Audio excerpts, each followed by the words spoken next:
Hello everyone, welcome back to my channel, that is Obstetrics and Gynaecology Simplified. Today we are coming with a very important topic for the practical exams, that is the maternal pelvis. Okay, we will discuss about the anatomy, the joints, okay, the types of pelvis, and also we will discuss about fetal skull. We will discuss about the anatomy, the assessment of the pelvis, and contracted pelvis, trial of labor, and also cephalopelvic disproportions, as well as the fetal skull diameters. Everything will be discussed in details in this video. Okay, so let's start with the anatomy of the pelvis. So as we know that the pelvis is composed of four bones: sacrum, coccyx, and two innominate bones. See, this is the sacrum. Okay, this is the sacrum, this is a coccyx, the small part, this is a coccyx, and two innominate bones. Each innominate bone, it is formed by the fusion of three bones, that is the ilium, ischium, and pubis. Okay, the ilium, and this part is the ischium, and this is the pubis. So the joints, the pelvic joints, there are four joints in the pelvis, namely first this is the pubic symphysis. Okay, then sacroiliac joint, this is the right sacroiliac joint, this is the left sacroiliac joint, this is the right and left sacroiliac joint, this is the pubic symphysis, and the sacrococcygeal joint, this is the sacrum, and this is the coccyx, and this is the sacrococcygeal joint. Okay, then so what are the types of the joint? The pubic symphysis or the symphysis pubis, it is fibrocartilaginous joint, and the sacroiliac joint, these are the synovial joints, that means there is presence of synovial fluid that helps in the movement, and this is the sacrococcygeal joint, and this is the synovial hinge joint. That means hinge joint means the partial movement is possible. So here there is partial movement between the sacrum and the coccyx. So this partial movement, what is the importance? It helps in the labor. That means the fetal head that can be passed when this movement occurs, that is the coccyx moves slightly backwards and there is more space in the outlet and the baby can be delivered, the head can be delivered. So that is the importance of this joint, that is the sacrococcygeal joint or the synovial hinge joint. Okay, then the pelvis, it is divided anatomically into false pelvis and true pelvis, that is by the pelvic brim. See, this one is the pelvic brim. Okay, this is the, see, the sacrococcygeal joint may not be visible. I'll just tilt the pelvis so that it can be visible. So I think this is visible right now. The sacrococcygeal joint, this one is the sacrococcygeal joint or the synovial joint. Okay, this is the outlet of the pelvis. This is the inlet of the pelvis. So the baby head, it is delivered through the, from the inlet it goes and then through the outlet it comes out. So that it helps in the increasing in diameter of the outlets. So that is the importance of the synovial hinge joint or the sacrococcygeal joint. This is the, again I am repeating, this is the sacroiliac joint, this is the right and this is the left sacroiliac joint, this is the pubic symphysis or symphysis pubis, and this is the sacrococcygeal joint, this is the sacrum and this is the coccyx. Okay, then the pelvis, as I've told you, it is divided anatomically into false pelvis and true pelvis. This is the true pelvis. Okay, so this is the pelvic brim. So this is the pelvic brim. Above the pelvic brim, that is the false pelvis, and inside the pelvic brim, that is the true pelvis. So what are the boundaries of the pelvic brim? See, the boundaries of the pelvic brim or the outlet from posterior to anterior. First, from posterior to anterior, posteriorly there is the sacral promontory. So this is the sacral promontory, this is the ala of the sacrum, this is the sacroiliac joint. Okay, sacral ala, this is the sacral ala, this is the sacroiliac joint, and these are the iliopectineal lines. Okay, iliopectineal lines, and this is the iliopectineal eminence and upper border of the that is the superior pubic rami, and this is the pubic tubercle and pubic crest, and then the upper border of the pubic symphysis. So this is the, when they will ask, okay, if the question will be asked about the pelvic inlet of the boundaries of the pelvic inlet, we have to complete the circle. So this is the inlet, we will not stop until now.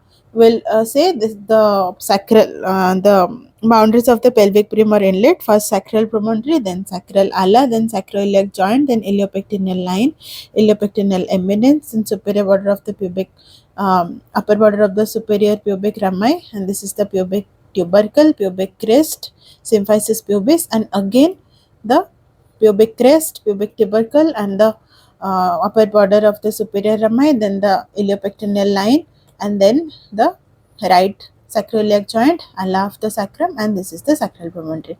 That will be the complete pelvic inlet. So we have to tell the complete inlet of the pelvis, okay, and not simply till this much. So we have to complete the circle. That is the inlet of the pelvis. So above the inlet of the pelvis is the false pelvis, and below that is the true pelvis. So this is the true pelvis. Below the, see, the true pelvis, it forms a bony canal through which the fetus passes at the time of the labor. So this is the bony canal, that is true pelvis. It is a bony canal through which the fetus passes at the time of the labor, and it is formed by the symphysis pubis anteriorly. See, this is anteriorly by the symphysis pubis, and sacrum, this is the sacrum, and coccyx posteriorly. So this is posteriorly, this is anteriorly. Anteriorly it is formed by the pubic symphysis, and posterior it is formed by the sacrum and coccyx. So this is the true pelvis.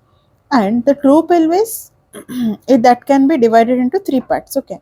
That is the pelvic inlet, then cavity, and then outlet, okay.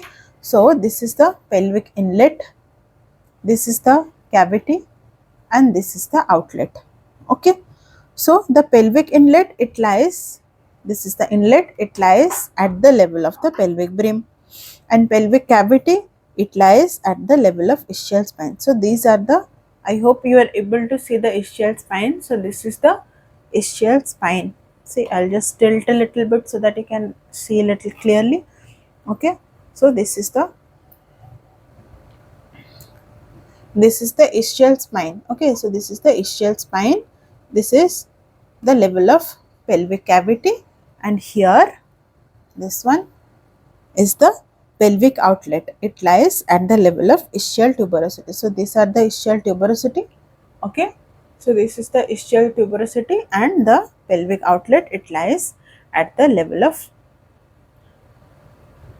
ischial tuberosity, okay. Then coming to the pelvic inlet. So pelvic inlet, it is also called as superior straight, okay.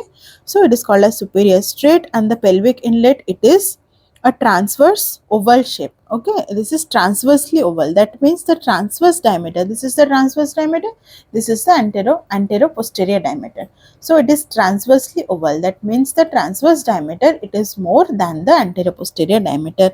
So this is the most common type of pelvis, and this is the gynecoid pelvis, okay. So it is narrowest in the anterior-posterior dimension and widest in the transverse dimension. Okay, understood? Then the plane of the pelvic inlet, it is also called as, I've told you, the superior straight, but this is not horizontal. Okay. So how to hold a pelvis? See, we will hold the maternal pelvis. It is not horizontal. That means it is not like this. We will hold the pelvis in slightly tilted position. That is, it makes an angle of 55 degree with the horizontal, okay. So this is how we hold the pelvis, okay, maternal pelvis, okay. So it lies, okay, it makes an angle to the horizontal, that is 55 degree with the horizontal, okay. That means it is tilted forwardly, forwardly, and uh, due to the oblique articulation of the pelvis with the femur bone, okay. Because here the attachment is the femur bone, okay. The femur bone is straight, so it has to be tilted little bit forward, so that the femur bone, it is attached. um, it helps because of the oblique articulation of the pelvis with the femur bone. That is why it makes an angle of 55 degree with the horizontal, and this angle, it is known as angle of inclination. So what is angle of inclination? That is the plane of the pelvic inlet, it is not horizontal, it is tilted and forwards due to the oblique articulation of the pelvis, and because of this oblique articulation, it makes an angle of 55 degree with the horizontal, and that angle, it is known as the angle of inclination. That will be asked to you in the viva. What is angle of inclination? You have to tell this, okay, what I told you now. And radiographically, this angle we can measure, okay, by measuring the angle between the front of the L5 vertebra, okay. front of the L5 vertebra and the plane of the inlet. Okay, this one, plane of the inlet, and then we have to minus that from 180 degree, then we will get the angle of inclination. Okay, so if what is the obstetric significance of this angle of inclination?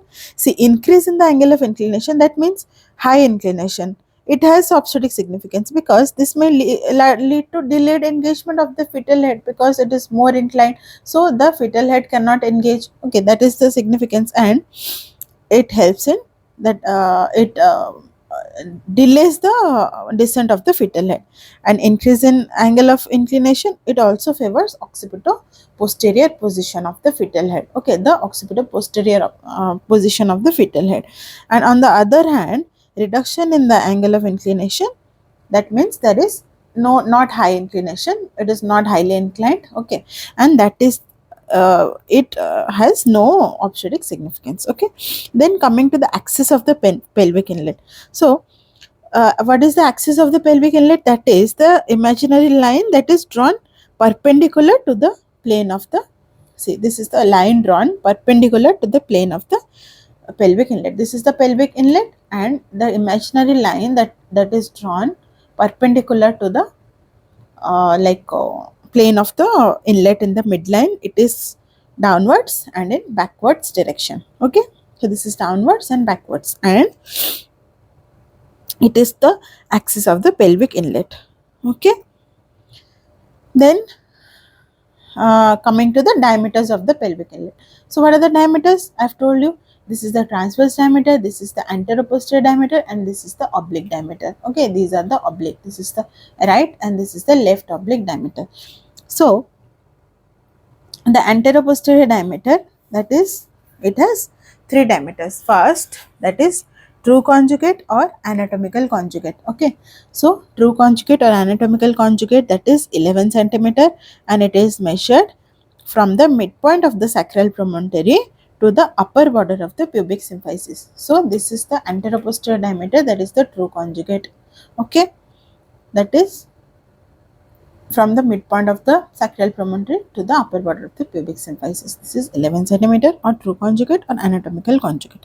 Then coming to the obstetric conjugate. Obstetric conjugate, that is 10 to 10.5 centimeter. See, what is the obstetric conjugate? That is the most important anteroposterior diameter, that is between the upper border of the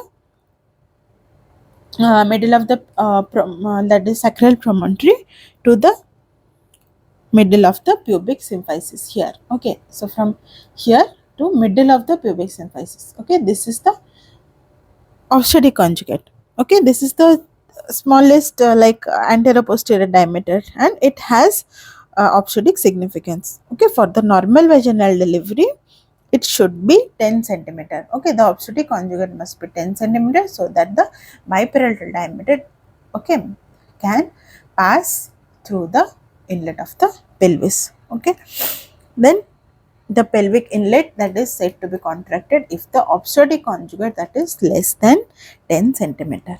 Okay, then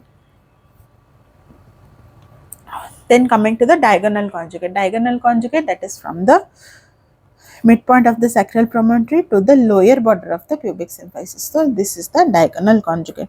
So we can also measure the diagonal conjugate by doing pelvic examination. Here we will introduce in the vagina PV, we will introduce the fingers, two fingers, and then we will try to reach the sacral promontory. If the pelvis is adequate, we cannot reach the sacral promontory. Okay, so there we will measure the distance from the, we will mark this. Okay, this point is marked, and we will calculate the length from here to here. Okay, from here to here. Okay, here like this we will do the PV examination. So we will mark this point. Okay, then we will move a little bit, and then here we will mark the point from this to this, and then we can calculate the diagonal conjugate. Okay, and obstetric conjugate we will minus 1.5 to 2 centimeter from the diagonal conjugate. Here we will get the diagonal conjugate, there we will subtract 1.5 to 2 centimeter from the diagonal conjugate, and then we will get the obstetric conjugate. Okay, If it is more than 10 centimeter, that means it is adequate, and if it is less than 10 centimeter, that means it is contracted pelvis. Okay. Then out of 3 epidiameters, only diagonal conjugate can be assessed clinically, like by PV examination, as I have told you now that we can assess the diagonal conjugate. Okay. And also they can be assessed clinically during the late pregnancy, or even at the time of labor also we can assess the diagonal conjugate, and then we can just subtract and find out the obstetric conjugate and adequacy of the pelvis. Okay, understood? Then the anteroposterior diameter over, okay, true conjugate, then obstetric conjugate, then the diagonal conjugate. Okay, the 3 diameters are over, anteroposterior, then coming to the transverse diameter. So the transverse diameter of the pelvic inlet, that is the this one. Okay, that is the 13 centimeter. Okay, so it is the distance between the farthest point. Okay, this is the distance between the farthest point in the inlet. Okay, this is the farthest point in the inlet, and this is 13 centimeter. Okay, farthest point in the iliopectineal line here. This is the transverse diameter. Then the oblique diameters, there are 2 oblique diameters, right and left oblique diameters, 12 centimeter each, from the right sacroiliac joint to the iliopectineal eminence, and here from the left sacroiliac joint to the iliopectineal eminence. So the the sacroiliac joint, that determines the side of the diameter. That means if it is from the right sacroiliac joint to the left iliopubic eminence, that is the right oblique diameter, and here this is the left oblique diameter. Okay, understood? So inlet is over. Then coming to the pelvic cavity. So pelvic cavity, it is the almost round in shape. So this one is the pelvic cavity. Okay, this is the pelvic cavity, and this is round in shape. So the pelvic cavity, it is at the level of ischial spine, I've told you from the beginning. Okay, it is almost round in shape, and it is bounded above by the pelvic brim. Okay, so this one is the pelvic brim or the pelvic out inlet, and below by the plane of least pelvic dimension. Okay, so pelvic cavity is between the inlet.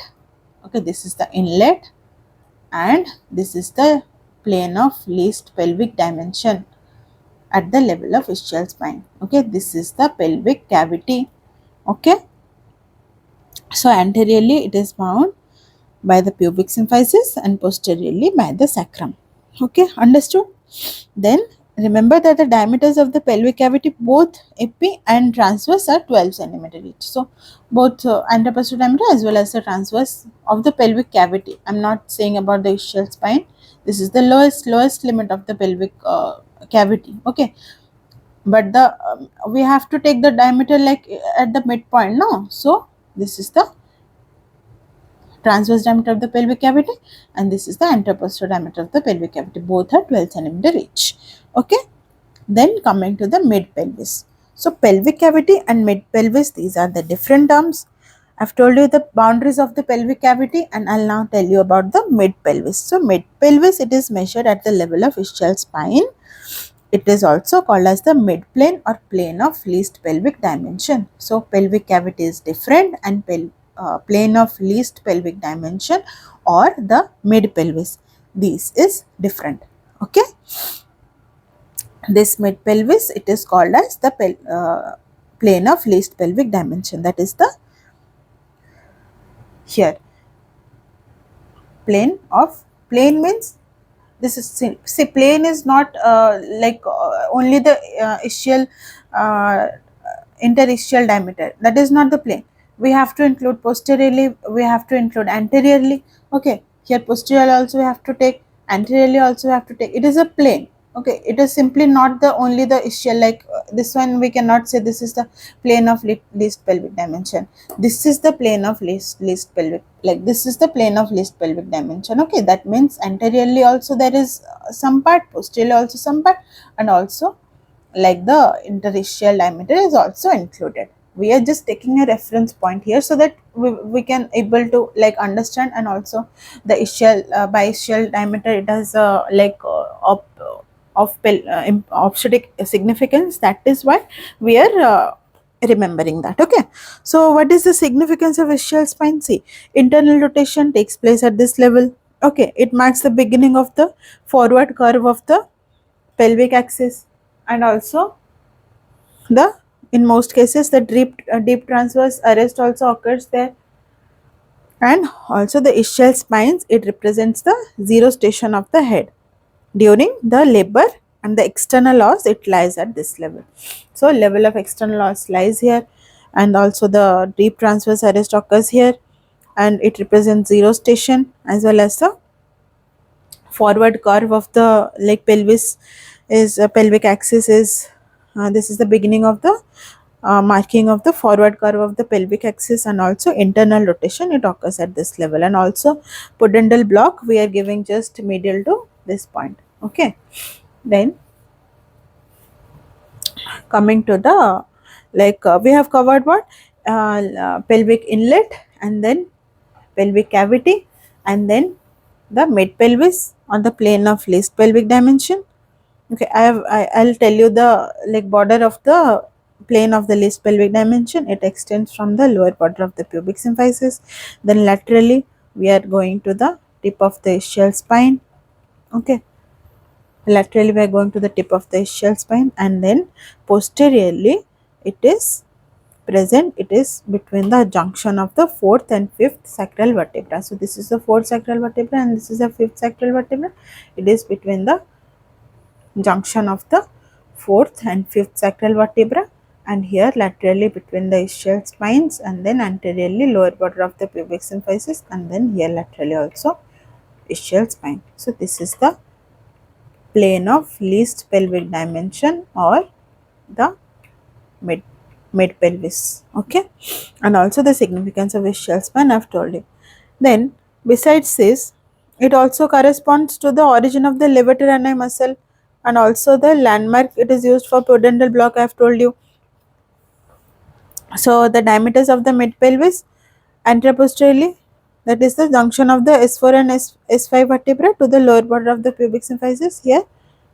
Okay, so here it is the, like lower border of the pubic symphysis to S4 and S5 vertebra. Okay, this is the anteroposterior diameter, and that is 11.5 to 12 centimeter. And the transverse diameter, that is the bispinous or ischial diameter, biischial diameter here, that is 10 centimeter. So normal is 10 centimeter. Okay, then coming to the pelvic outlet. Then the pelvic outlet, it is, I've told you initially that it lies at the level of ischial tuberosity. So this is the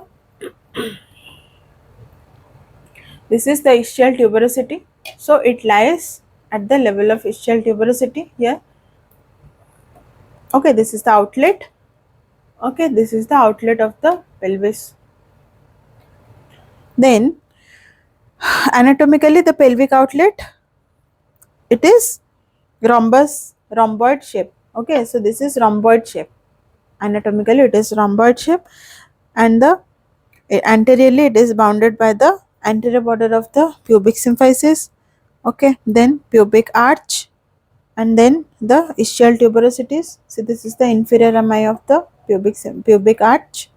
Okay, inferior pubic arch, and here the ischial tuberosities, and the sacrotuberous ligaments, and the sacrospinous ligament to the tip of the coccyx. Okay, so here the ligaments will be attached.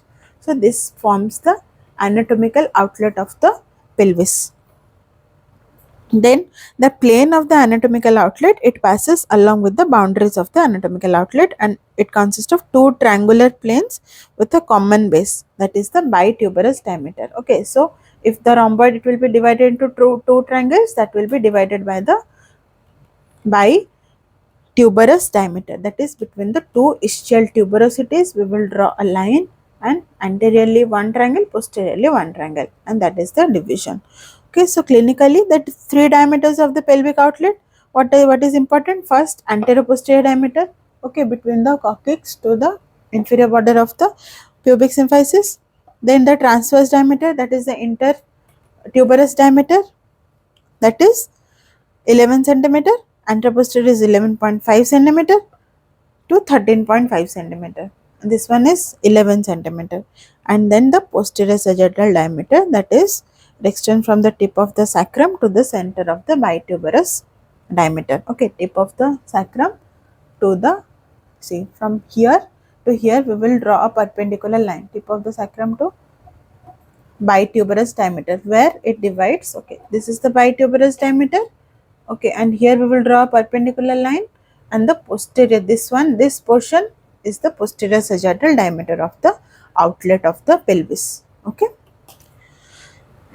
then we will discuss about the different types of pelvis. So the different types, first there is like gynecoid pelvis. This is the gynecoid pelvis. Then here the shape of the inlet, I've told you, in the gynecoid pelvis, the shape of the inlet, it is transversely oval. That means the transverse diameter, it is more than the anteroposterior diameter. That helps in easy passage of the fetal head. And the relationship of the transverse diameter to epidiameter, it is, that means the transverse diameter, it is slightly more than the anteroposterior diameter. This is 13 centimeter and this is 12 centimeter. So it is more than the anteroposterior diameter. Then the suprapubic angle, the subpubic angle. This is the subpubic angle. This is the subpubic angle. Okay. So this angle here, it is in gynecoid pelvis, it is 90 degree. But in android pelvis, it is less than 90 degree. That means it is more compressed. Okay. So it is less than 90 degree. That is why the pelvic outlet, it is also contracted and it does not help in normal vaginal delivery. Okay, then the pelvic side walls. So these are the, during the PV examinations we do the pelvic assessments to see the pelvic side walls. So these are the pelvic side walls. Okay, so it may be convergent or parallel. Okay, this is convergent type and this is parallel type. Okay, see, we do the PV examinations and we see the lateral surfaces. So if it is convergent, then our hand come like this, and this one is parallel, or it may be divergent also. Okay, divergent, it is in platypelloid pelvis. But in gynecoid pelvis, it is straight and parallel. And ischial spine in gynecoid pelvis, it is not prominent. But in android pelvis, it is prominent, and also the side walls are convergent. That does not favors normal vaginal delivery. Then obstetric outcomes in gynecoid pelvis, we know that normal female pelvis, there is no difficulty in engagement, and also the most common position of the fetal head, it is LOT or LOA. Okay, LOT or LOA. Then type of delivery, normal delivery can occur. And in android pelvis, I have told you the anteroposterior diameter, it is more than the transverse diameter, and so the pelvic inlet, it is heart shape, and the transverse diameter, it is more than the anteroposterior diameter, and the subpubic angle, it is less than 90 degree, and the pelvic side walls, these are convergent, and engagement is also delayed, and as the like interstitial spines, these bispinous diameter, it is also less than 10 centimeter and prominent. So in deep transverse arrest occurs, or persistent occipito-posterior position is more common, and there is difficulty instrumental delivery also, as well as normal vaginal delivery, it is very difficult. And the two types are the anthropoid pelvis and platypelloid pelvis. Okay, then what we remember, we have to remember, like the normal female pelvis, it is of gynecoid type, and male pelvis, it is the android pelvis, and most common type of pelvis is also gynecoid pelvis, and least common is platypelloid type pelvis. And the only pelvis with anteroposterior diameter more than transverse diameter, we have to remember anthropoid pelvis. Okay, their anteroposterior diameter, it is significantly higher than the transverse diameter, and face to pubis delivery, that occurs in anthropoid pelvis. That is the reason. And also due to the interstitial spines, these are less, the bispinous diameter, it is less in android pelvis, so there is more chances of deep transverse arrest in case of android pelvis. And the platypelloid pelvis, it is also called as broad flat pelvis. Okay. And the important difference between male and female pelvis, we have to remember the shape and also the side walls, and the deep and narrow pelvis in android type, as well as the shallow pelvis in the female or gynecoid type. Ischial spines we have to remember, and the subpubic angle we have to remember, the acute or less than 90 degree or more than 90 degree we have to remember, the preauricular sulcus we have to remember here. Okay, that is present in preauricular sulcus, that is present in gynecoid pelvis, and it is absent in male pelvis. And the greater sciatic notch, okay, this is the greater sciatic notch, and it is narrow in android type of pelvis, but in female pelvis or the gynecoid pelvis it is broad. In the next part, we will discuss about the contracted pelvis, okay, and the pelvic assessment. Thank you. Keep learning.